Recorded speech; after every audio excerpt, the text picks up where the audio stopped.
was flat on my back under Eleanor's car, grease up to my elbows when she said it. "You can leave the invoice on the counter if you want," I called out from underneath the front end. "I'm not leaving an invoice." Silence for a second. Then the sound of her shifting her weight on the driveway. "Jake, you drove 40 minutes. I know how far that is. I also know what your time is worth." I slid out, grabbed a shop rag, and looked up at her. Eleanor stood near the open garage door, arms crossed, doing that thing she always did, trying to look calm while failing just enough for someone paying attention to notice. She had always been good to me, even after everything with Chloe. Even after the engagement ring went back in its little velvet box, and my apartment went so quiet I could hear my own thoughts echo.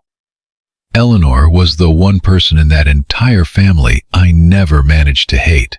"I know," I said, "and I came because you needed help. That still doesn't explain why you won't let me help properly." "It explains it just fine."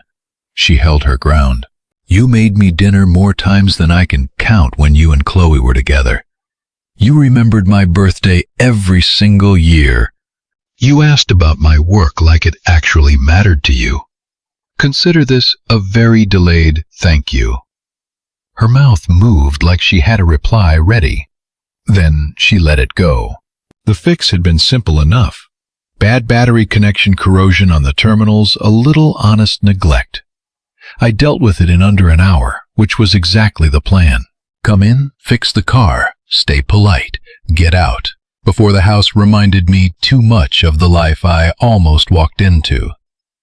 I closed the hood and wiped my hands again. "Try it now." Eleanor climbed into the driver's seat. The engine turned over, hesitated like it was thinking about it, then caught clean. She looked at me through the windshield and smiled like I had done something far bigger than tighten a cable connection. She stepped out. "Well," she said, "that's embarrassing." "What is?" I was prepared to be politely impressed. Now I'm actually impressed. "Careful, compliments make mechanics arrogant." You were already arrogant. Confident. There's a meaningful difference.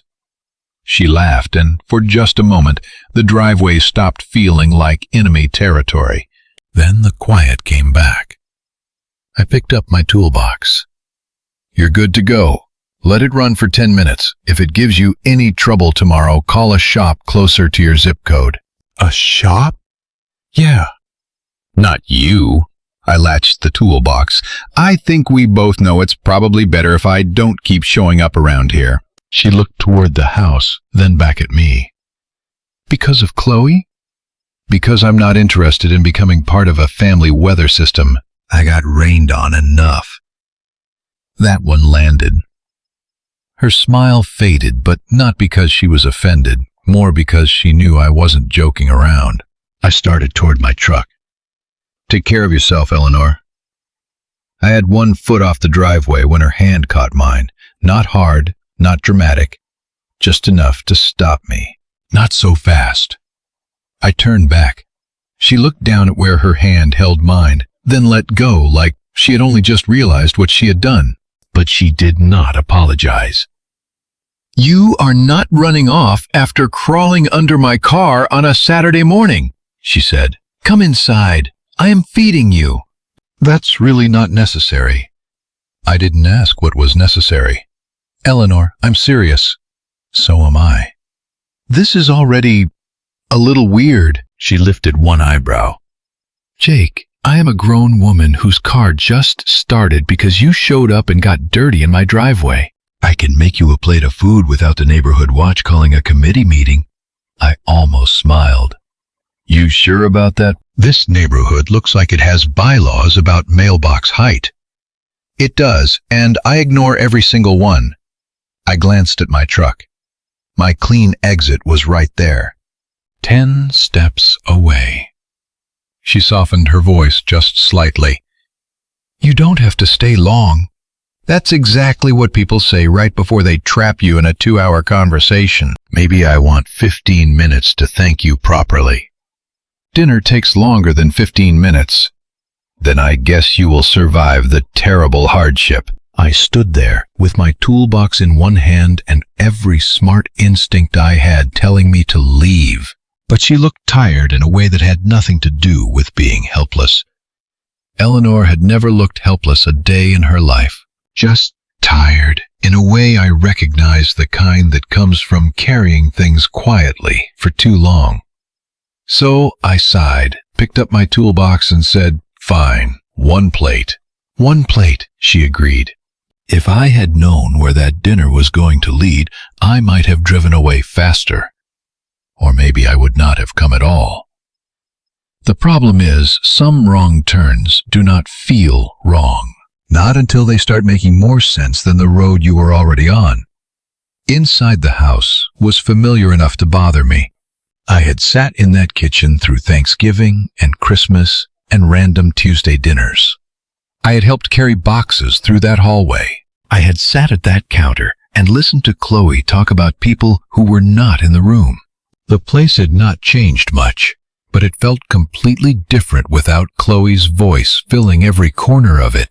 Eleanor moved around the kitchen like she was actively trying not to make me uncomfortable, which somehow made me more aware of how uncomfortable I was.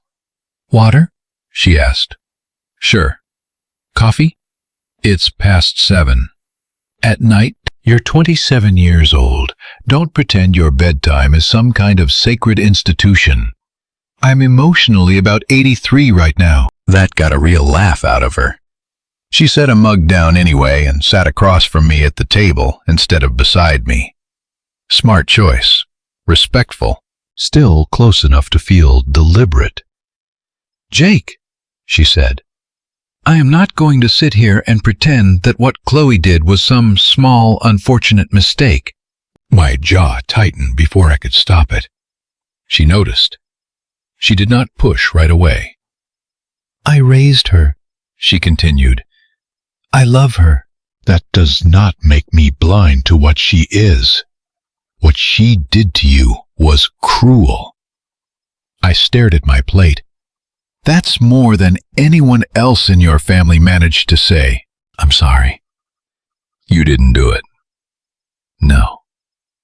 But I watched everyone around me work to soften the edges of it. They said you two were under a lot of stress. They said cold feet happened to everyone. They said maybe the engagement moved a little too fast. I gave a dry laugh. That's sweet of them. I'll remember that the next time someone sets my life on fire. Maybe the matches were just under a lot of pressure. Eleanor's face tightened. "I told them they were making excuses." "You told them that?" "Yes." I imagine Chloe loved that. She didn't speak to me for a week. Sounds peaceful, honestly. It actually was. I looked at her then. Really looked at her. Not as Chloe's mother, just as Eleanor. She was attractive in a way I had genuinely never let myself register before. Not because she was trying to be, but because she was comfortable in her own skin. Direct, warm. Not soft in the fragile sense, soft in the way of someone who had made a conscious choice not to become bitter about life. That made me look away. She noticed that too. "You don't have to tell me anything," she said, "but you can. I'm not going to defend her." I pushed the food around with my fork for a moment. There isn't that much to tell. "Jake," I leaned back. "I found out 2 months before the wedding that the person I was building a future with had already been stepping outside of it." She cried. She explained herself. Then she got angry when I didn't comfort her fast enough about what she had done. I paused. That was the part that finished it for me. Eleanor stayed quiet. "She kept using the word understand," I said.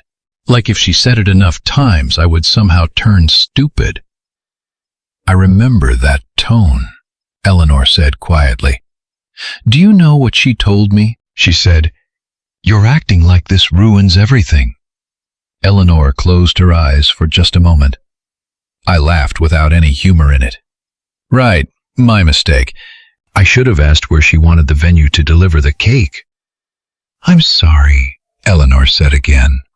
This time it did not feel like an apology on behalf of someone else. It felt like she meant it for the whole room, for the entire ugly mess, for the fact that I was sitting in her kitchen eating a meal because she was kinder than the people who had every reason to feel embarrassed by all of it. I shrugged. I'm getting over it. No, she said. You're functioning. That's what getting over it looks like when you still have rent to pay. She stood and picked up my plate even though I wasn't done. Then she caught herself and set it back down. Sorry. Habit. It's okay. No, it's not. I'm fussing because I don't know what else to do with myself right now. That honesty disarmed me more than sympathy would have. I rubbed my face with both hands. I almost didn't come today. I had your text sitting in my phone for 2 days. I know. I kept talking myself out of it.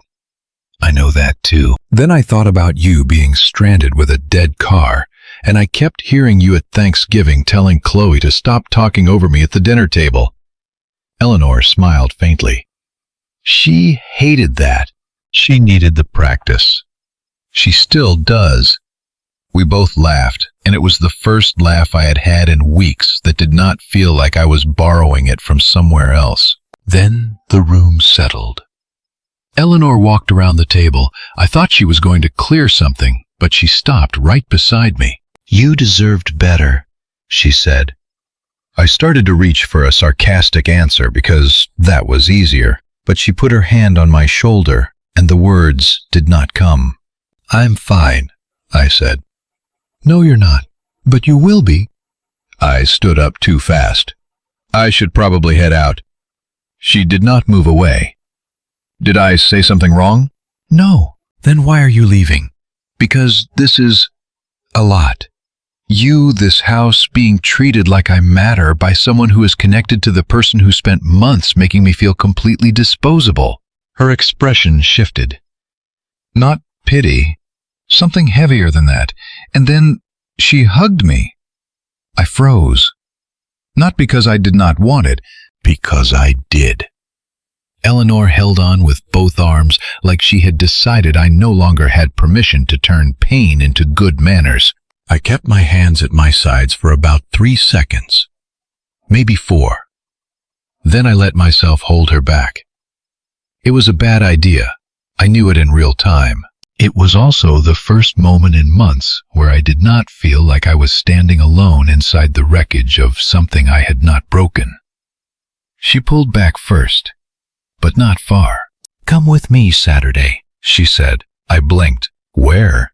Out of town, just for the day. There is a little place near the lake I have been wanting to go back to. Good food, a walk by the water, nothing dramatic. That sounds exactly like dramatic. It's just lunch by a lake, Jake. Do you hear yourself? Yes, and I'm asking anyway. I studied her face. Why? Because you need to get out of that apartment of yours, and because I need to stop letting my daughter's choices lock every decent person out of my life. That's a lot of weight to put on a lunch. She lifted a corner of her mouth. I tip well. I should have said no. She knew it. I knew it. Instead, I said, one day. One day, she agreed. And if it gets weird, I'm blaming you entirely. That's fair. I'll put it in writing. Saturday morning, I almost canceled twice. The first time, I had my phone in my hand and the message already typed out. The second time, I was parked outside her house watching her lock her front door, and I thought this is exactly where a smarter man turns the key and drives away. Then she saw me, smiled, and walked over to the passenger side. You look like you're on your way to a tax seminar, she said as she got in. I dressed for emotional safety. Jeans and a plain shirt. Nothing communicates personal boundaries quite like cotton. She laughed as she buckled her seatbelt. Good morning to you, too. The drive started awkward. Of course it did. There was no instruction manual for taking your former almost mother-in-law out for a day trip after her daughter had detonated your engagement. We kept it safe at first. Work traffic, her car, my shop. You still working too many hours? She asked. I own a small repair shop. Too many hours isn't a problem, it's the business model. You always wanted that place. I wanted the quiet that came with it. Is it quiet? Not even a little. People come in and try to describe engine noises with their mouths. She looked amused. Show me. No. Come on. I respect you too much. Now I have to hear it. I gave her one of the bad customer impressions, and she laughed so hard she had to turn toward the window. That loosened something between us. By the time we reached the little lake town, the conversation had moved into easier territory. She told me about the consulting work she had been picking up from home. I told her about how my dad taught me engines and patience, one of those considerably more successfully than the other. She admitted she had been lonely well before any of this happened. Lonely? I asked, as we walked near the water after lunch. She kept her eyes forward. Not abandoned, just unused. That's the word for it. That's an unusual way to put it. It's the right one, though. People get used to you filling a role, mother, host, helper, the one who solves things. They stop noticing there's a full human being standing there, too. I did not answer right away. She glanced over at me. Too much? No. Just accurate. That scares some people. Accurate women. Women who can name things. I fix cars, I said. I like things named correctly. She smiled. Convenient. We stopped near a railing overlooking the water. A couple passed behind us, quietly arguing about which way the parking lot was. Eleanor looked out at the lake, then at me. You're quieter than you were when you were with Chloe, she said. I'm older than I was last year. You're 27. Pain ages you fast. She held that thought for a moment. You hide behind jokes. Only the good ones. Some are medium. That was unnecessary, she laughed. But the laugh faded when neither of us moved. I became very aware of how close we were standing. Not touching, but close enough that if either of us shifted, it would stop being accidental. I stepped back first. Deliberately, her eyes followed the movement. Sorry, I said. For what? I don't know. Existing in the wrong direction. That is possibly the worst apology I have ever heard. It's kind of my specialty. She leaned on the railing. Jake, I'm not confused about what this looks like. I swallowed. Good. Because I am. No, you're not. That should have annoyed me. It didn't. She continued, quieter now. You're trying to be respectful. I appreciate that, but don't pretend you don't feel this. I looked at her. Eleanor, I know. I'm Chloe's mother. Yes, that sentence should end the conversation. It should. But it isn't. No, she said. It isn't. I looked away and laughed under my breath. This is genuinely insane. Maybe. Not maybe. Fine, it's insane. That does not help at all. I wasn't trying to help. That was the first moment I realized she was nervous too. Not fragile nervous, just human nervous. There was a meaningful difference. We did not kiss that afternoon. We came close enough that the absence of it felt louder than if we had. At the end of the day, standing outside my truck in the parking lot, she touched my arm and kept her hand there. I had a really good day, she said. So did I. That sounds like you're admitting guilt. I am consulting my attorney. No attorneys. Then I'm completely doomed. She smiled, but her voice went low. Would you like to see me again? I should have taken 3 steps back, thanked her for the afternoon, and let that question evaporate in the parking lot air. Instead, I asked, as what? Her fingers left my arm. I don't know, she said. But not as a favor, not as grief, not as something we have to lie to ourselves about. I nodded slowly. Then, yes. Her breath shifted slightly. Yes, but quietly. Quietly, she agreed. For now. That was how it started. Not with fireworks. Not with some sweeping moment set to the perfect song. Just two adults standing beside a pickup truck, both completely aware that the road ahead had potholes large enough to swallow a car whole. The first few weeks were careful. I came by one evening after work to check the car again, even though we both knew it did not need checking. Eleanor made coffee, and we both pretended that was the only reason I stayed. Another night, we met at a diner 2 towns over, where no one knew either of us. She ordered pie that she barely touched.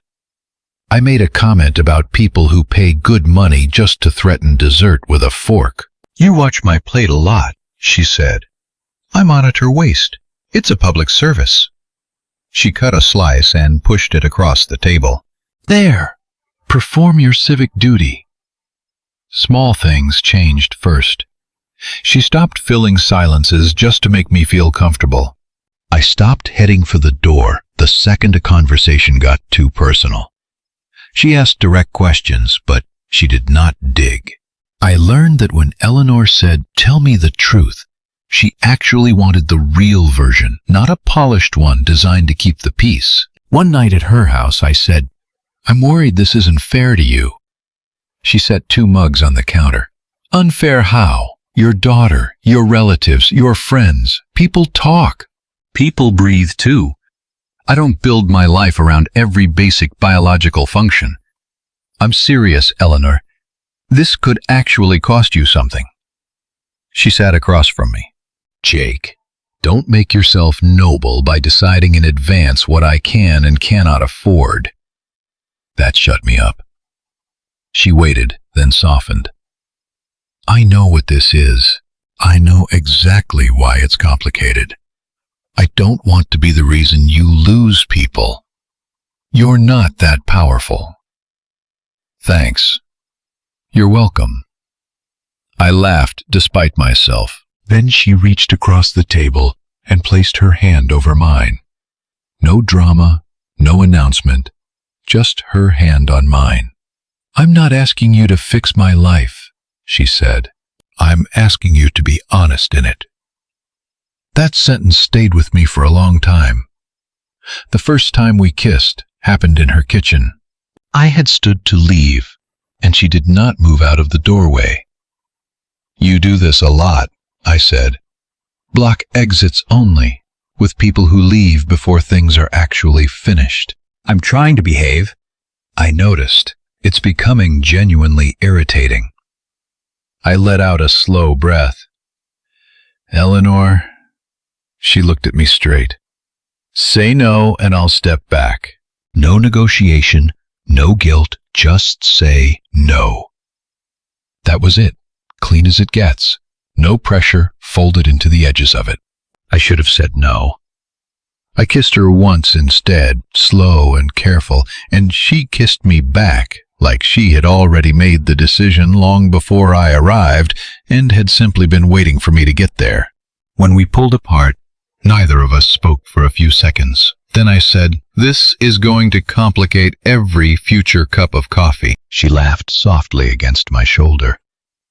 Coffee was already compromised. After that, things developed the way they do when 2 adults stop pretending a connection is not what it clearly is. I would close up the shop, clean up, and drive over with my windows down and my better judgment arguing with me the whole way. Sometimes we cooked. Sometimes we sat on the back porch until it got late. Sometimes the conversation became something else entirely.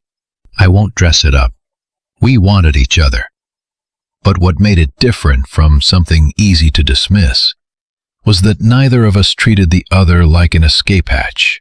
Every step came with an honest question attached. "Are you here because I feel safe?" she asked me once. "No," I said. "Don't answer too fast. I'm here because you're you. Safe is part of it, but it's not the whole thing." "What's the rest of it?" You listen without rearranging what I say.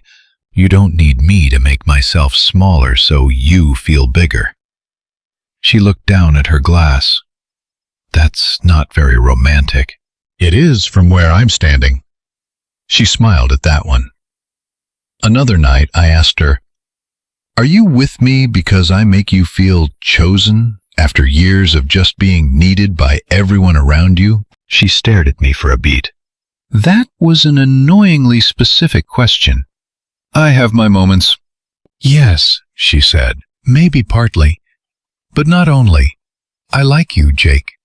I like how you move through problems without making a production of it. I like that you don't flatter me when you're uncomfortable. I like that you're steady without being dull.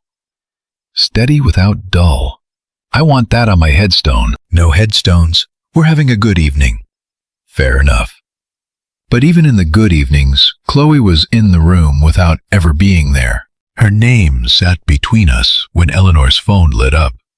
When a neighbor waved a moment too long at the car in the driveway. When I started parking down the street instead of pulling in. When Eleanor would invite me over and then hesitate and say, maybe not tonight. The secrecy had a cost. It always does. One Thursday, I arrived after closing the shop and found Eleanor standing in the kitchen holding her phone. Bad time? I asked. She shook her head. Chloe wants to come by this weekend. I set my keys down slowly. Then I shouldn't be here when she does. She said the weekend, not tonight. Still, Eleanor looked irritated, but not at me exactly. You don't have to disappear every time her name shows up. I'm not disappearing. I'm being practical. Practical can look an awful lot like shame from a distance. That hit closer than I expected. I picked up my keys again. I should go. Jake, I'm fine. You're not fine if you leave angry. I'm not angry. What are you? I looked at her, scared that I'm going to become the thing people point at when they want to punish you for something. She was quiet for a long moment. Then she stepped closer and said, I'm scared too. That stopped me cold. Do you think this is easy for me? She said. Do you think I don't wake up some mornings and wonder what I'm doing? She is my daughter. I held her through every hard thing she ever faced. I defended her when she didn't deserve it. For years, I believed my job was to absorb whatever she threw at me, because that's what a good mother does. I know. No, hear me. I am not choosing you because I forgot who she is to me. I am choosing you because I finally remembered who I am to myself. I stood there with my keys in my hand, feeling like a complete idiot. She glanced at the keys. You can leave if you need to, but don't call it protecting me. I put the keys back on the counter. Okay, I said. Okay, what? Okay, I won't hide behind that. Her face eased slightly. And for the record, I added, you are genuinely terrifying when you're right. Good. Still not attractive. That was weak, medium, low, very low. She smiled, and the evening recovered. Not all the way, but better than it had been. The bubble broke on a Sunday afternoon. Chloe still had a key. Eleanor had talked about asking for it back, but hadn't done it yet. She said she didn't want to turn the whole situation into a formal wall between them. I understood the logic, even when I didn't love it. I was at Eleanor's house fixing a loose cabinet hinge because apparently the moment a mechanic touches one car in your life, he becomes the official maintenance department for your entire property. Eleanor stood beside me, holding the screws and offering supervision I had not asked for. You're leaning, she said. I'm working. You're leaning while working. Do you want the hinge fixed, or do you want perfect posture? I can't always deliver both. She laughed and handed me the screw. Her fingers brushed mine, and the room shifted the way it always did between us now. I finished tightening the hinge. She didn't step back. I turned and she was close. That cabinet has never received this much dedicated attention, she said. It's a historic cabinet. It deserves respect. You're avoiding me. I am standing 12 inches away from you. Exactly. I put the screwdriver down. Eleanor, I said quietly. Yes? I kissed her. She stepped into it, one hand on my chest, the other still holding 2 screws she had completely forgotten about. It was familiar by then, but it was not casual. Nothing about us had ever been casual. The front door opened. Mom? Chloe stopped in the kitchen doorway. Eleanor stepped back, but not like she was ashamed of anything, more like she was giving the room enough space for what was about to happen.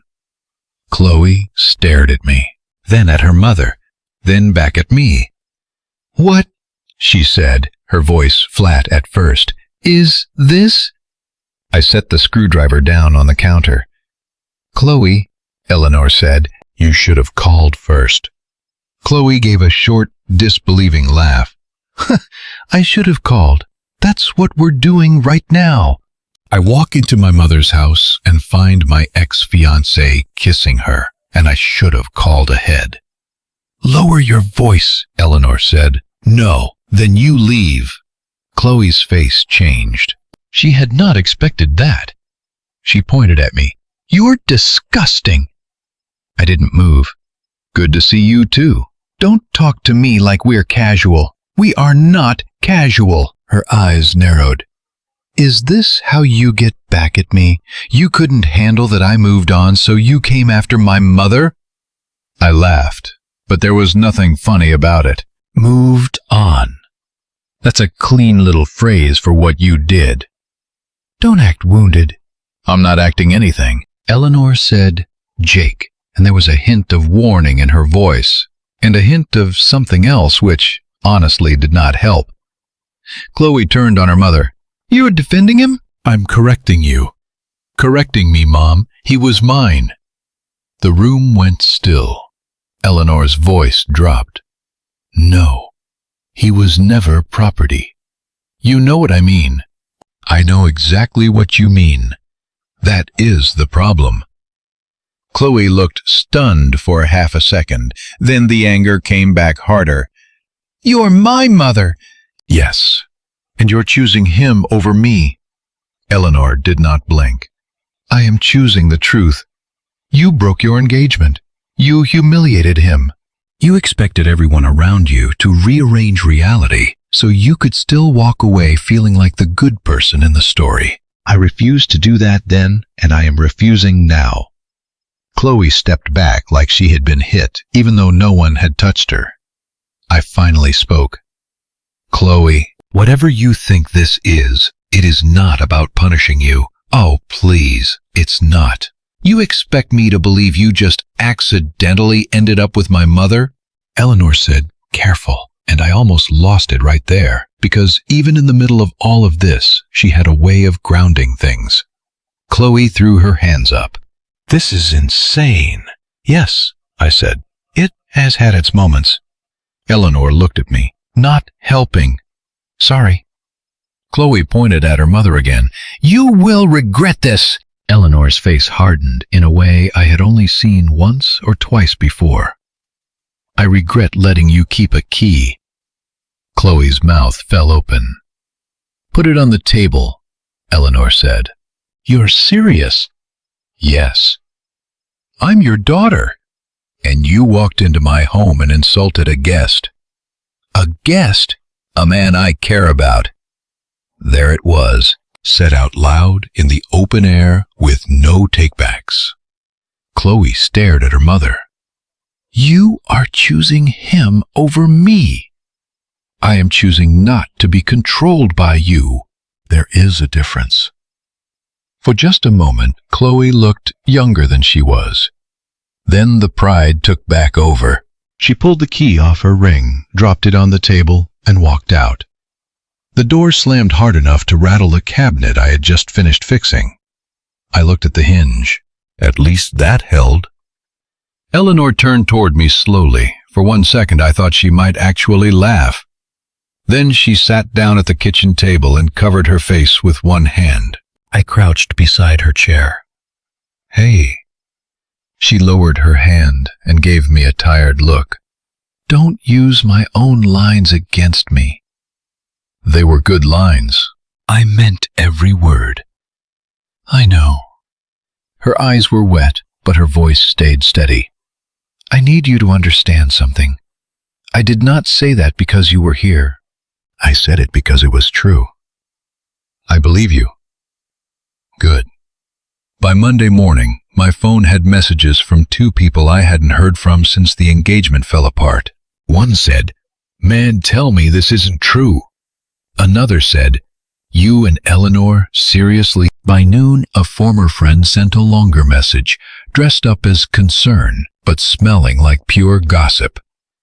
At the shop, my buddy Marcus leaned against the front desk and watched me scroll through my phone. "That bad?" he asked. "Depends. Is being called a calculated creep before noon considered bad?"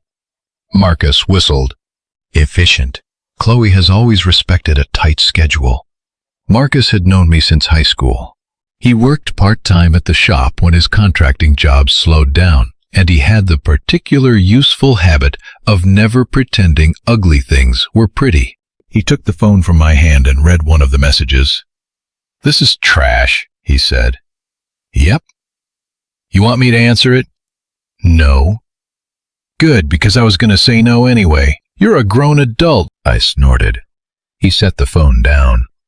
"You care about Eleanor?" I wiped my hands with a shop towel. "Yes.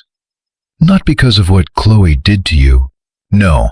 You certain about that?" I looked at him. I asked myself that every single day. And if this were really about Chloe, I'd feel satisfied watching her lose her mind over it. I don't. I feel tired. And I feel angry that Eleanor has to pay a price for wanting one honest thing in her life. Marcus nodded slowly. "Then don't run." "I'm not running." He gave me a look. I hated that look because it meant he was right, and we both already knew it. That night I went to Eleanor's house and found her sitting at the kitchen table with her phone turned face down. "She's been busy," I said. Eleanor gave a dry smile. "My sister called me immoral before breakfast, then asked if I was still bringing potato salad to her 4th of July cookout. Family really does multitask." "What did you say?" I told her no. To the immoral comment, to the potato salad. I sat across from her. Eleanor. She already knew what was coming. "No," she said. "I haven't said anything yet." "You're about to offer me a pause, a break for my own protection." I leaned back. "That's inconvenient. Your face announced it in the driveway. I have a terrible face. Not terrible, just readable tonight." I rubbed my hands together. "This is hitting you from every direction." "Yes, and I'm the reason." "No, I'm part of it." "You're part of my life. Chloe's reaction is part of the noise. That's a very convenient distinction. It's an accurate one." I paused. "You lost your daughter today, Eleanor." Her eyes sharpened. "Don't do that." "What?" "Don't talk like she died. She made a choice to punish me because I wouldn't perform guilt for her on demand." "Those are not the same thing." I looked down. She continued, "And do not offer to leave just so you can feel honorable about it." That one found the exact soft spot it was aimed at. "I'm trying not to ruin your life," I said. "My life is not a vase you knocked off a shelf." Her voice shook slightly on what came next, but she kept going. "I know what people will say. I know there will be dinners I don't get invited to, and calls I stop receiving. I know my daughter may not speak to me for a long time. I know all of it." A breath. "But I also know what it felt like to sit across from you and feel genuinely seen for the first time in years. I know what it felt like to laugh without managing someone else's mood around me. I know what it felt like to choose something for myself and not apologize before I even touched it. Eleanor, now you tell me the truth. Do you want to step back because you don't want this or because you're scared? I held her gaze. Because I'm scared. Say that then. I'm scared. Of what? Of being the reason you lose everything. You are not listening to me. I am. No, you're trying to be the noble man in a story where what I actually need is an honest one. That hurt.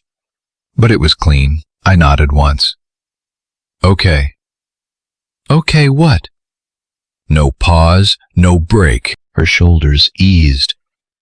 But I need one thing, I said. What? No hiding in ways that turn what we have into something shameful. Private is one thing. Shame is completely another. She looked at me for a long moment. Agreed. And if someone asks me directly, I won't lie.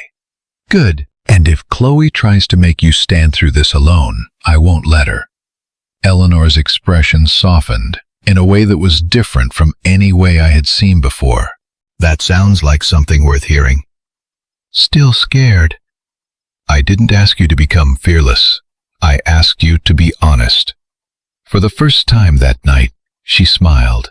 The next surprise was that not everyone believed Chloe's version of things. Her campaign had volume, I will give her that. She called cousins old friends, people from Eleanor's social circle. The story shifted depending on who was listening. Sometimes I had manipulated Eleanor. Sometimes Eleanor had betrayed Chloe. Sometimes the two of us had been secretly involved for months, which would have been genuinely impressive, considering I had spent most of that period actively avoiding the grocery store closest to Chloe's apartment. But people knew Chloe too. Eleanor's brother called 2 days later. I was at her house when she picked up on speaker because she was in the middle of chopping vegetables and told him to make it quick. Ellie, he said. I heard Chloe's version. Eleanor closed her eyes briefly. Then I heard Carol's version, which is basically Chloe's version with more oxygen in the room. I had to cover my mouth to stop from laughing. Her brother continued. I'm not calling to yell at you. I'm calling to ask if this man treats you well. Eleanor looked at me. He does. Does he make you happy? Yes. Then I have no speech prepared. I'll adjust. A pause. Also, Chloe called me a traitor. I told her I retired from unpaid theater years ago. Eleanor laughed then, and it sounded like relief emptying out of her chest. After the call, she leaned against the counter. You okay? I asked. No. Better. Then my phone buzzed. Marcus had sent a message. Half this town thinks the situation is weird. The other half thinks Chloe needs to brush up on her math before she starts counting betrayals. You're going to be fine. I showed Eleanor. She read it and shook her head. I like Marcus. He's available for weddings and emotional disasters. No weddings. Disasters, then. Court did not fix everything. Some people disappeared. Some sent cold little messages. A woman Eleanor used to meet for lunch every month told her she really needed to consider appearances. Eleanor replied, I have. They're exhausting. Then she blocked the number and made herself a cup of tea like she hadn't just cut a thread from her old life. But the shame never landed the way Chloe had designed it to. The real shift came at a birthday dinner for one of Eleanor's cousins. Eleanor almost didn't go. Then she asked if I would come with her. You sure? I asked. No, that's me being honest. I'm sure I don't want to walk into that room alone. Then you won't. The restaurant was busy enough to give people something else to look at, and just small enough that everyone saw us arrive together. Eleanor wore confidence like armor that night, but I could feel the tension in her hand when she took mine near the entrance. You can still change your mind, I said. She looked at me. Don't start. Yes, Mom. She squeezed my hand once. Walk. So we walked in. Conversations dipped, recovered, then dipped again. Eleanor's cousin Carol stared at us like she was trying to set the tablecloths on fire with her eyes. Her brother stood and hugged Eleanor first, then turned to me and shook my hand. "Jake," he said, "good to finally meet you without a crisis attached. I'm starting to think that may not be possible in this family." He grinned. "You'll fit right in." Dinner was awkward for about 20 minutes, then normal for 10, then awkward again when Chloe walked in. Nobody had told us she was coming. Or maybe someone had, and Eleanor made the decision not to warn me. Either way, Chloe stopped near the table and saw our hands resting close together. "You brought him," she said. Eleanor set down her napkin. "Yes, to family dinner." Chloe looked around the table, expecting the room to rally behind her.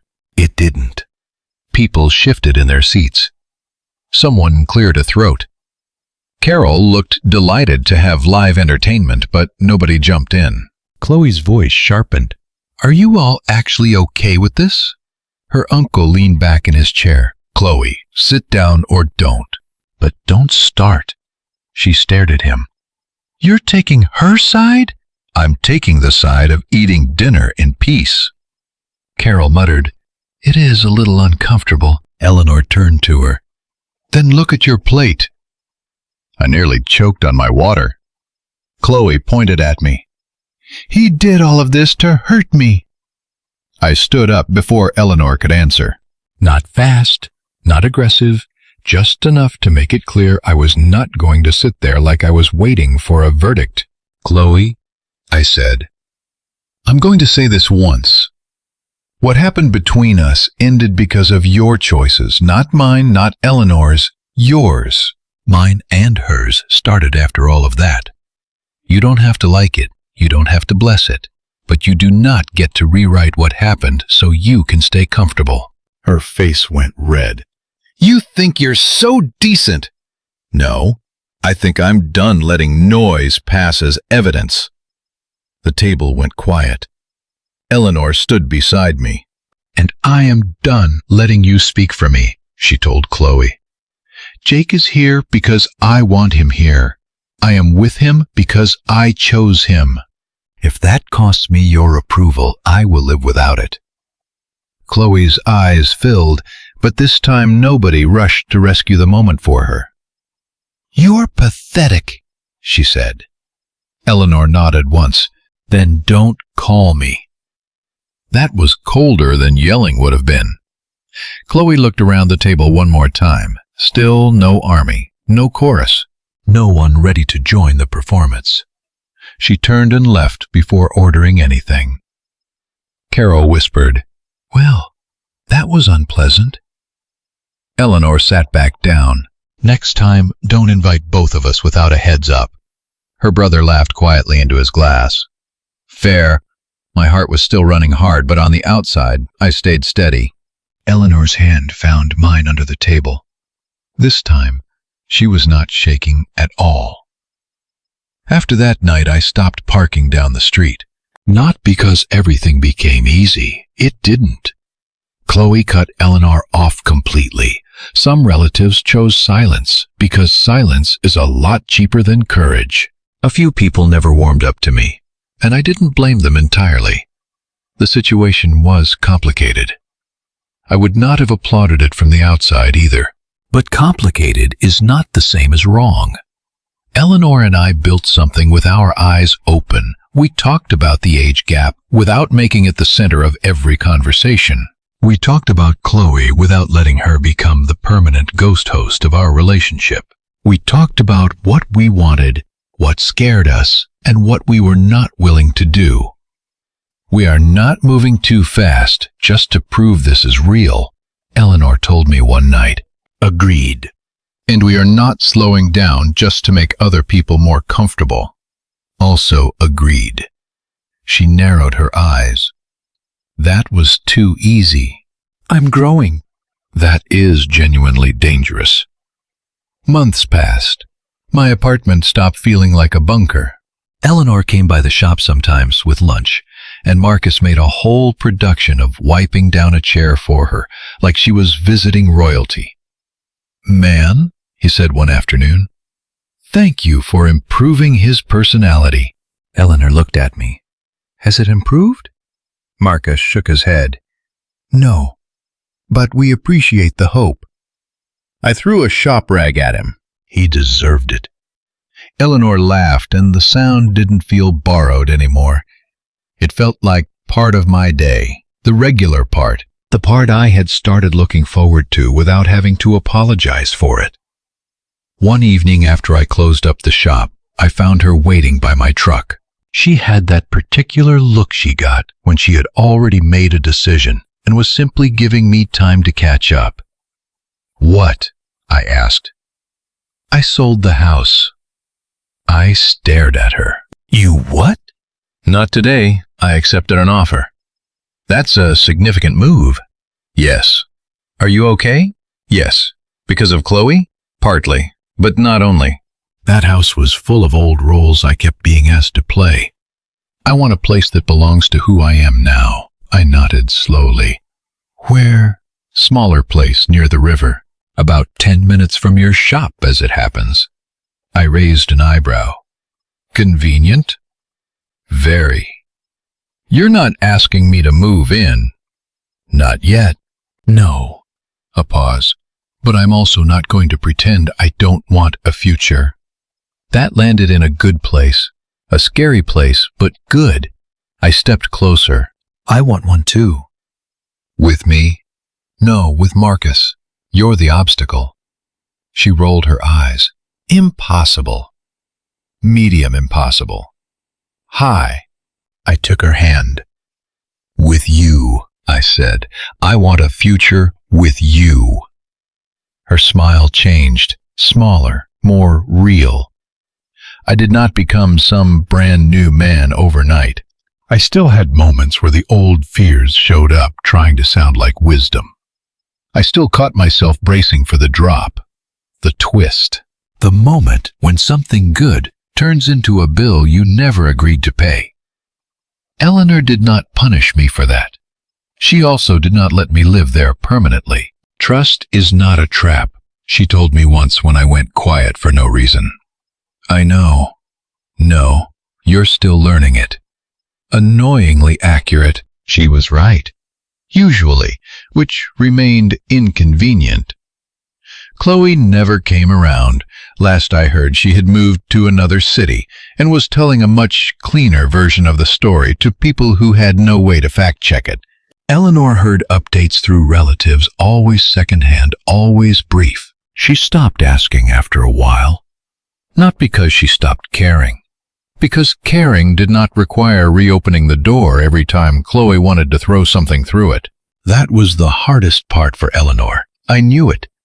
Some nights she went quiet, and I did not fill the silence with advice or solutions. I just stayed. Sometimes she would say, "I miss who I thought she was." And I would say, "I know," because that was the only true thing, but she did not go back. She did not apologize for choosing a life that refused to punish her for her daughter's choices. And I did not step away to look noble in front of people who had never paid the cost of my loneliness. A year after I fixed her car, we drove back to that same lake town.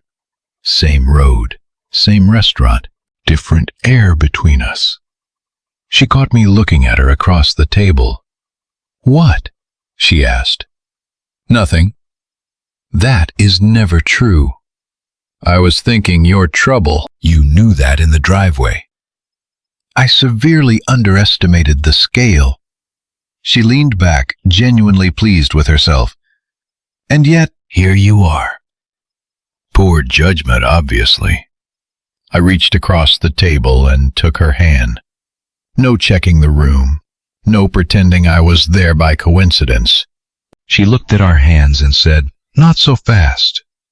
I laughed. "You already used that line on me." It worked. Too well. After lunch, we walked near the same railing where we had almost crossed the line the first time.